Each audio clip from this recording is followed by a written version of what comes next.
MTV news Kannada ವಾಹಿನಿಗೆ ಸ್ವಾಗತ. ಸಂಗಮೇಶ ಚಿಕ್ಕ ನರಗುಂದ ಅವರಿಗೆ ಚಿತ್ರಸಂತೆ ರಾಜ್ಯೋತ್ಸವ ಪುರಸ್ಕಾರ ಪ್ರದಾನ. ಕನ್ನಡ ನಾಡಿನ ಹೆಮ್ಮೆಯ ಸಾಧಕರಿಗೆ ನಿಮ್ಮ ವಿಶೇಷ ಸಾಧನೆಗೆ ಚಿತ್ರಸಂತೆ ರಾಜ್ಯೋತ್ಸವ ಅಂಗವಾಗಿ ಸೋಮವಾರ ಬೆಂಗಳೂರ ರಾಜ್ ಮಹಲ್ ವಿಲಾಸ್ನಲ್ಲಿ ಗಿರೀಶ್ ವಿ ಗೌಡ ಪ್ರಧಾನ ಸಂಪಾದಕರು ವ್ಯವಸ್ಥಾಪಕ ನಿರ್ದೇಶಕರ ವತಿಯಿಂದ ನಡೆದ ಚಿತ್ರಸಂತೆ ರಾಜ್ಯೋತ್ಸವ ಸಮಾರಂಭದಲ್ಲಿ ಪಟ್ಟಣದ ಸಂಗಮೇಶ ಚಿಕ್ಕ ನರಗುಂದ ಅವರಿಗೆ ಹೈ ಸ್ಪೀಡ್ ಕಂಪ್ಯೂಟಿಂಗ್ನಲ್ಲಿ ನಾವೀನ್ಯತೆ ಕ್ಷೇತ್ರದಲ್ಲಿ ಸಲ್ಲಿಸಿರುವ ಅನುಪಮ ಸೇವೆಯನ್ನ ಸ್ಮರಿಸಿ ಚಿತ್ರಸಂತೆ ಮಾಸಿಕ ಸಿನಿಮಾ ಪತ್ರಿಕೆ 2025ನೇ ಸಾಲಿನ ಚಿತ್ರಸಂತೆ ರಾಜ್ಯೋತ್ಸವ ಪುರಸ್ಕಾರವನ್ನ ಡಾಕ್ಟರ್ ಪ್ರಿಯಾಂಕಾ ಉಪೇಂದ್ರ ಅವರು ಕೊಟ್ಟು ಗೌರವಿಸಿದರು. ಸಂಗಮೇಶ ಚಿಕ್ಕ ನರಗುಂದ ಮಾತನಾಡಿ, ಹೈ ಸ್ಪೀಡ್ ಕಂಪ್ಯೂಟಿಂಗ್ ಬಗ್ಗೆ ನಾನು ತಯಾರಿಸಿದ ಪ್ರೊಫೆಸರ್ ಅನ್ನ ರೀಪ್ರೋಗ್ರಾಮ್ ಮಾಡಿ ನನ್ನದೇ ಆದ ಪ್ರೊಫೆಸರ್ನ ಅಪ್ಲೋಡ್ ಮಾಡಿದ್ದೀನಿ. ವಿಡಿಯೋ ಎಡಿಟಿಂಗ್ಗೆ ಕಂಪ್ಯೂಟರ್ ಕೇವಲ 27,000 ರೂಪಾಯಿನಲ್ಲಿ ತಯಾರು ಮಾಡಿದ್ದೀನಿ ಎಂದಿದ್ದಾರೆ. Hi Chandan Shri, wishing you all the best for your exams. You ಖಂಡಿತ successful ಆಗ್ತೀರಾ. All the best. God bless you. Thank you. ಈಗ ಮೇಡಮ್ ಅವ್ರು ಹೇಳಿದಾಗೆ ಒಂದು 2 ಮಿನಿಟ್ಸ್ ಅಲ್ಲಿ ಮಾತು ಮುಗಿಸ್ತೇನೆ. ನಾನು ನನ್ನ ಎಕ್ಸ್ಪೀರಿಯನ್ಸ್ ಹೇಳ್ಕೊಳ್ಳೋದು ಅನ್ನೋಕ್ಕಿಂತ ಆ ಎಕ್ಸ್ಪೀರಿಯನ್ಸ್ ಇಂದ ನಿಮ್ಗೆ ಏನಾದ್ರು ಒಂದು ಯೂಸ್ ಆಗುತ್ತೆ ಆ ಥರ ಒಂದು ಎಕ್ಸ್ಪೀರಿಯನ್ಸ್ ಆಗ್ತದೆ. ನನ್ನ ಹೆಸರು ಸಂಗಮೇಶ್ ಚಿಕ್ಕನರಗುಂದ ಅಂತ ಹೇಳ್ಬಿಟ್ಟು ಆಲ್ಮೋಸ್ಟ್ ನಾನು ಸಂಗಮೇಶ್ ಚಿಕ್ಕನರಗುಂದ ಅಂತಂದು ಹೇಳಿ ಭಾಳ ಜನ ಗೊತ್ತಾಯಿಸೋದಿಲ್ಲ. ವಿಜಯ್ ಕುಮಾರ್ ಚಿಕ್ಕನರಗುಂದ ಅಂತಂದ್ರೆ ಜಾಸ್ತಿ ಗೊತ್ತಾಯಿಸ್ತಾರೆ. ಅದಕ್ಕಿಂತ ಜಾಸ್ತಿ ಅಂತಂದ್ರೆ ಸೈಂಟಿಸ್ಟ್ ಅಂತಂದ್ರೆ ಎಲ್ಲರಿಗೂ ಗೊತ್ತಾಗುತ್ತೆ ನಮ್ಮೂರಲ್ಲಿ. ಈ ಸೈಂಟಿಸ್ಟ್ ಅಂತಂದ್ರೆ ಹೆಂಗಪ್ಪ ಅಂತಂದ್ರೆ ನಾನು ಒಂದು 13-14 ವರ್ಷ ಇರಬೇಕು. ಆ ಒಂದು ನ್ಯೂಕ್ಲಿಯರ್ ರಿಯಾಕ್ಟ್ ಇದು ಮಾಡಿಬಿಟ್ಟು ಗೋಲ್ಡ್ ತಯಾರು ಮಾಡ್ಕೊಂಡು ತಲೆಯಲ್ಲಿ ಬಂದಿತ್ತು ನನಗೆ. ಆ ಗೋಲ್ಡ್ ತಯಾರು ಮಾಡಕ್ಕೆ ಹೋದಾಗ ಅದು ರಿಯಾಕ್ಷನ್ ಆಗಿಬಿಟ್ಟು ಅವಾಗಿಂದ ಸೈಂಟಿಸ್ಟ್ ಅಂತ ಹೆಸರು ಬಿದ್ದಿರೋದು. ಓಕೆ, ನನ್ನ ಎಕ್ಸ್ಪೀರಿಯನ್ಸಲ್ಲಿ ಒಂದು ಇನ್ಸಿಡೆಂಟ್ ಹೇಳ್ತಾ ಇದ್ದೀನಿ, ಎಲ್ಲರಿಗೂ ಯೂಸ್ ಆಗಬೇಕು.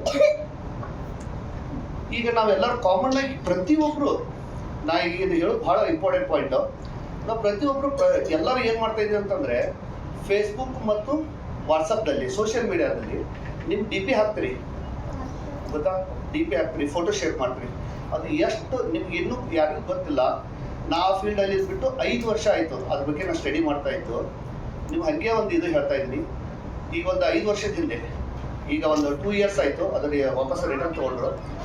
ಗೂಗಲ್ ಗ್ಲಾಸ್ ಅಂತ ಹೇಳಿ ಬಂದಿತ್ತು. ಯಾರಾದ್ರು ಕೇಳಿದ್ರಿ? ಗೂಗಲ್ ಗ್ಲಾಸ್ ಕೇಳಿರಿ? ಓಕೆ, ಅದು ಏನು ಮಾಡ್ತಾ ಇತ್ತು ಅಂತ ಹೇಳ್ತೇನೆ ನಾನು ನಿಮಗೆ. ನಾನು ಗೂಗಲ್ ಗ್ಲಾಸ್ದಲ್ಲಿ ಡೆವಲಪರ್ ಆಗಿ ವರ್ಕ್ ಮಾಡಿದ್ದೀನಿ.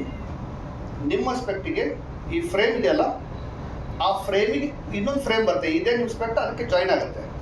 ಫ್ರಂಟ್ ಒಂದು ಗ್ಲಾಸ್ ಇರುತ್ತೆ, ಫ್ರಂಟ್ ಇನ್ನೊಂದು ಸ್ಕ್ರೀನ್ ಇರುತ್ತೆ. ಆ ಸ್ಕ್ರೀನ್ ನಿಮಗೆ ಥಿಯೇಟರ್ ಟೈಪ್ ಕಾಣಿಸುತ್ತೆ. ನೀವೆಲ್ಲರೂ ಹೆಂಗೆ ಕುಂತಿದ್ದೀರಾ ಅದೇ ಥರ ನಾನು ಡೈರೆಕ್ಟಾಗಿ ನಿಮ್ಮನ್ನು ನೋಡ್ತೇನೆ.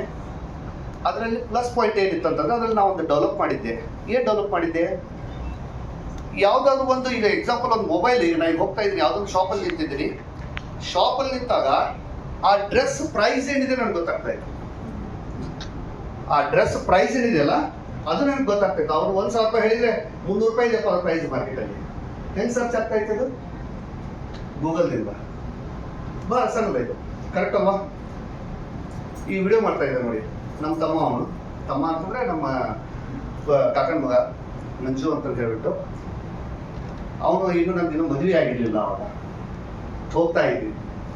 ಹೋಗ್ತಾ ಇದ್ದಾಗ, ಇಲ್ಲ ಅಲ್ಲದ ನೋಡು ಅವರೇ ನಿಮ್ಗೆ ಕನ್ಯಾ ಕೂಡ ಕುಂತವ್ರು, ಅದೇ ಹುಡುಗಿ ನೋಡಿದ್ದೆ ಮದುವೆ ಮಾಡ್ಕೊಳ್ತಾ ಇರೋದು ಅಂತಂದು. ಅದರಲ್ಲಿ ಡೆವಲಪ್ ಮಾಡಿರ್ತಕ್ಕಂಥದ್ದನ್ನ ಎಷ್ಟು ಎಲ್ಲಿವರೆಗೂ ಯೂಸ್ ಆಗಿದೆ ಅಂತಂದರೆ, ಆ ಹುಡುಗಿ ನನಗಿಂತ 8 ವರ್ಷ ಸಣ್ಣಿಕೆದಳ ಅಂತಂದೆ ನಾನು. 8 ವರ್ಷದ ಸಣ್ಣಿಕೆದಳ ಆಕೆ ನನಗಿಂತ. ಹೆಂಗೆ ಗೊತ್ತಾಯ್ತು? ಫೇಸ್ಬುಕ್. ಆ ಹುಡುಗಿನ ನೋಡಿಬಿಟ್ರೆ ಆ ಹುಡುಗಿ ಫಸ್ಟ್ ಫೋಟೋ ಹೊಡಿತಾ ಇತ್ತು, ಅದು ಆ ಹುಡುಗಿ ಫುಲ್ ಇನ್ಫಾರ್ಮೇಶನ್ ಕೊಡ್ತಾ ಇತ್ತು. ಯಾವ ಥರ ಕೊಡ್ತಾ ಇತ್ತು? ಆ ಹುಡುಗಿ ಏನು ಮಾಡ್ತಾರೆ, ಆಕೆ ಟೇಸ್ಟ್ ಏನು, ಆ ಹುಡುಗಿ ಟೇಸ್ಟ್ ಏನು, ಆ ಹುಡುಗಿ ಏನೇನು ಆಕೆ ಫೋಟೋಸ್ ಹಾಕಿದ್ದಾರೆ, ಪ್ರತಿಯೊಂದು ಬರುತ್ತೆ. ಇದು ಎಷ್ಟು ನಿಮಗೆ ಈಸಿ ಅನ್ನಿಸ್ತಾ ಇದೆಯಲ್ಲ, ಇದ್ರದ್ದು ಇನ್ನೊಂದು ಡಾರ್ಕ್ ಸೈಡ್ ಇದೆ ನಿಮ್ಮ ತಲೆಯಲ್ಲಿರಲಿ. ಭಾಳ ದೊಡ್ಡ ಡಾರ್ಕ್ ಸೈಡ್ ಇದೆ. ಜಸ್ಟ್ ನಿಮ್ಮ ಫೇಸ್ ಸಿಕ್ಕರೆ ಸಾಕು, ಬೇಕಾದ ಮಾಡ್ಬೋದು. ಈಗ ನಿಮ್ಮ ಮೊಬೈಲ್ನಲ್ಲಿ ಗ್ಯಾಲರಿದಲ್ಲಿ ಹೋದರೆ ನಿಮ್ಮ ವಾಟ್ಸಪ್ನಲ್ಲಿ ಯಾರ್ಯಾರು ಫೇಸಸ್ ಇದೆ ನಿಮ್ಮ ಫೋಟೋದಲ್ಲಿ, ವಾಟ್ಸಪ್ ಇರ್ಬೋದು, ಬೇಕಾದಿರ್ಬೋದು, ಕೊಲಿಕ್ ಅಂತ ಹೇಳ್ಬಿಟ್ಟು ಒಂದು ಇದು ಇದೆ, ಸಪ್ರೇಟಾಗಿ ಮಾಡಿಕೊಡುತ್ತೆ ಫೋಟೋಸನ್ನು. ಆ ಫೋಟೋಸ್ ನೀವು ಕ್ಲಿಕ್ ಮಾಡಿದ್ರೆ ಪ್ರತಿಯೊಬ್ಬರು ಫೋಟೋಸನ್ನು ಸಣ್ಣ ಕ್ಲಿಕ್ ಮಾಡಿ ಕೊಟ್ಟಿರುತ್ತೆ. ಆ ಫೋಟೋಸ್ ಕ್ಲಿಕ್ ಮಾಡಿದ್ರೆ ಅವ್ರ ರಿಲೇಟೆಡ್ ಫೋಟೋಸ್ ತೋರಿಸುತ್ತೆ. ಕರೆಕ್ಟ್ ಅಲ್ವಾ? ಹಾಂ, ಅದೇ ಥರ AI ಡೆವಲಪ್ ಆಗಿದೆ ಈಗ. ಓಕೆ, ಆ AI ಯಾವ ಥರ ಇದೆಯಪ್ಪ ಅಂತಂದ್ರೆ ಬರೀ ನೀವು ಫೋಟೋ ಕೊಟ್ಬಿಟ್ಟು ನನಗೆ ಈ ಥರ ಮಾಡಿ ಕೊಡು ಅಂತಂತಂದ್ರೆ ಏನು ಹೇಳ್ತಾರೆ ಅದು ಮಾಡಿ ಕೊಡುತ್ತೆ. ಡಾರ್ಕ್ ಸೈಡಲ್ಲಿ ವಿಚಾರ ಮಾಡಿ, ನೀವು ಒಂದು ಸೈಡ್ ಅಲ್ಲ ಇನ್ನೊಂದು ಸೈಡಲ್ಲಿ ವಿಚಾರ ಮಾಡಿ. ಅದಕ್ಕೆ ಒಂದು ರಿಕ್ವೆಸ್ಟ್ ಏನಂತಂದ್ರೆ ನಿಮ್ಮ ಪರಿಚಯದವ್ರಿಗಾಗಲಿ ಅಥವಾ ನಿಮ್ಮ ಮನೆಯವ್ರಿಗಾಗಲಿ ಆದಷ್ಟು ಅದಕ್ಕಿಂತ ಆಲ್ಮೋಸ್ಟ್ ಅವಾಯ್ಡ್ ಮಾಡಿ. ಫೇಸ್ಬುಕ್ಕಲ್ಲಿ ಫೋಟೋ ಹಾಕೋದು, ನೆಕ್ಸ್ಟು ಗ್ರೂಪಲ್ಲಿ ಫೋಟೋ ತೆಗೆಸ್ಕೊಳ್ಳೋದು. ಒಟ್ಟು ಗ್ರೂಪ್ ಇರಲಿ ಬೇಕಾದ್ರೆ ಒಟ್ಟು ನಿಮ್ಮ ಫೋಟೋ ತಿಳ್ಕೊಂಬಿಡಿ. ಈಗ ಮೊದ್ಲು ಅಂತ ಇದ್ರು ಗೊತ್ತಾ, ಇಲ್ಲ ನೀವು ಕೂದಲ ಶಿಖರ ಮಾಟ ಮಾಡಿಸ್ತಾರ, ಅದು ಮಾಡಿಸ್ತಾರ, ಇದು ಮಾಡಿಸ್ತಾರ, ಬ್ಲ್ಯಾಕ್ ಮ್ಯಾಜಿಕ್ ಮಾಡಿಸ್ತಾರ ಅಂತ ಹೇಳ್ಬಿಟ್ಟು ಅದೇನು ಅವಶ್ಯಕತೆ ಇಲ್ಲ. ಈಗ ನಿಮ್ ಫೋಟೋ ಸಿಕ್ಕರೆ ಸಾಕೀಗ, ಮಾಟ ಮಾಡಿಸೋಕ್ಕಿಂತ ದೊಡ್ಡದಾಗುತ್ತೆ. ಅಂದ್ರೆ ನೀವದು ನಾ ಅಲ್ಲ ಅಂತ ಹೇಳಿ ಪ್ರೂವ್ ಮಾಡ್ಲಿಕ್ಕೆ ಅನ್ನೋದ್ರೊಳಗಡೆ ಇಡೀ ಊರ್ ಸುತ್ತ ಬಂದಿರ್ತಾರೆ ಫೋಟೋ. ನೀವ್ ಅಲ್ಲ ಅಂತ ಹೇಳಿ ಪ್ರೂವ್ ಮಾಡ್ಲಿಕ್ಕೆ ಹೋಗ್ಬೇಕಂತ ಅನ್ನೋದ್ರೊಳಗಡೆ ಆಲ್ಮೋಸ್ಟ್ ಎಲ್ಲ ಮುಗಿದ್ಬಿಟ್ಟಿರುತ್ತೆ. ಇದು ಇನ್ನೊಂದು ಡಾರ್ಕ್ ಸೈಡ್ ಆಯ್ತು. ಹಂಗಾಗಿ ಈ 2 ನಿಮಿಷದನ್ನ ನಾನು ಯುಟಿಲೈಸ್ ಮಾಡ್ಕೊಂಡಿದ್ದೀನಿ ಅಂತ ನಾನು ಗೊತ್ತೀನಿ. ನಿಮ್ಗೆಲ್ಲರಿಗೂ ಇದು ಉಪಯೋಗ ಆಗುತ್ತೆ ಅಂತ ಹೇಳ್ಬಿಟ್ಟು ಧನ್ಯವಾದ. ದೊಡ್ಡ ಚಪ್ಪಾಳೆ ಬರಬೇಕು. ಈ ಸಂದರ್ಭದಲ್ಲಿ ಚಿತ್ರಸಂತೆ ರಾಜ್ಯೋತ್ಸವ ತಂಡದವರು ಮತ್ತಿತರರು ಹಾಜರಿದ್ದರು. ತಾಜಾ ಸುದ್ದಿಗಾಗಿ MTV ನ್ಯೂಸ್ 24/7ಗೆ ಸಬ್ಸ್ಕ್ರೈಬ್ ಮಾಡಿ ಮತ್ತು ಬೆಲ್ ಐಕಾನ್ ಅನ್ನು ಒತ್ತಿ. ತಪ್ಪದೇ ಲಿಂಕ್ ಶೇರ್ ಮಾಡಿ.